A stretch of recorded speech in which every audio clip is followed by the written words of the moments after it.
আসসালামু আলাইকুম, welcome to my new video. কেমন আছেন আপনারা? আশা করি সবাই ভালো আছেন, আমরাও ভালো আছি। তো এটা আমাদের প্রথম ব্লগ ভিডিও।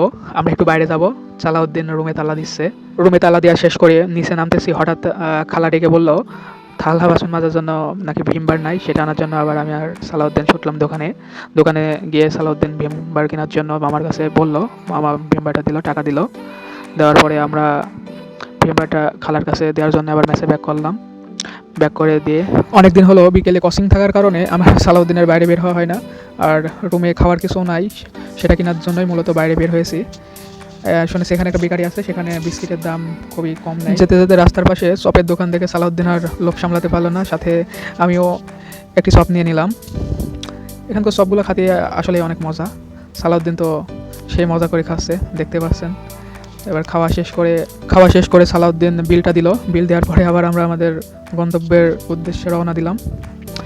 দিতে দিতে রাস্তা দিয়ে হেঁটে যাচ্ছি আর কি, বেশি দূর তো না, কাছেই আর কি। ওখানে পাইকারি মূল্যে সব কিছু বিক্রি করে। এই গাড়িতে যাওয়ার পথেই গাজীপুর বিজ্ঞান কলেজের ভিতরে ঢুকে দুজনা একটু হাঁটাহাঁটি করলাম আর কি ভিতরে। এটা ভিতরে আবার কমিউনিটি সেন্টারও আছে। ওখানে ঘোরার পরে সালাউদ্দিন কিছু ছবি তুললো, আমি কিছু ছবি তুললাম। ছবি তোলার পরে দুজন আবার ব্যাক করে বিজ্ঞান কলেজ ঘোরা শেষ করে আবার বেকারির দিকে যাওয়া শুরু করলাম আমি আর সালাউদ্দিন। কিন্তু আজকে রাস্তায় অনেক জ্যাম ছিল। বলতে বলতে আমরা চলে আসলাম বিস্কিট ফ্যাক্টরিতে দেখতে পাচ্ছেন অনেক বিস্কিট। এখানে সালাউদ্দিন কোনটা নেবে সেটাই তো ভেবে পাচ্ছিল না। তার ভিতর দিয়েও একটা টোস্টের প্যাকেট নিল, যেটার দাম বাইরে প্রায় 100 টাকা, কিন্তু এখানে নিল 60 টাকা। এবার সালাউদ্দিন বলছে আমার একটা চকলেট কালারের বিস্কুটের প্যাকেটটা, সেটা খুঁজতে লাগবে সবাই, কিন্তু দুর্ভাগ্যবশত সালাউদ্দিনের চকলেট কালারের বিস্কুটের প্যাকেটটা পাইল না। তারপর অনেকগুলোই আমরা বিস্কিট নিলাম, নেওয়া শেষ করে এবার আমরা বের হয়ে যাচ্ছি কারখানা থেকে। তারপরে আমরা আবার বের হয়ে চলে আসলাম। আসার পরে সালাউদ্দিন বলছে ভাই ফুচকা খাবো। ফুচকা খাওয়ার জন্য আবার ফুচকার দোকানে ঢুকলাম। ফুচকার দোকানে বসার পরে আমি সালাউদ্দিন ওয়েট করতে থাকলাম। সালাউদ্দিনও বসে আছে। সালাউদ্দিন বসে গার্লফ্রেন্ডের সাথে ভিডিও কলে চ্যাটিং করছে। না থাকলে যা হয় আর কি।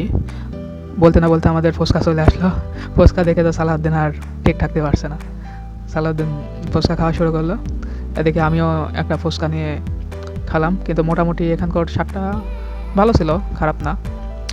প্রথম খাইলাম এখানে আজকে ফুচকা, তবে এর আগে অন্য দোকান মানে অন্য মালিক যখন ছিল তার কাছে খাইছি, এনার কাছে আজকে প্রথম হিসাবে মোটামুটি ছিল, অনেক ভালো ছিল, খারাপ ফুচকা। দুজনে সবগুলাই খেয়ে শেষ করলাম। শেষ করার পরে আমি আর সালাউদ্দিন আবার রুমে যাওয়ার জন্য বের হলাম।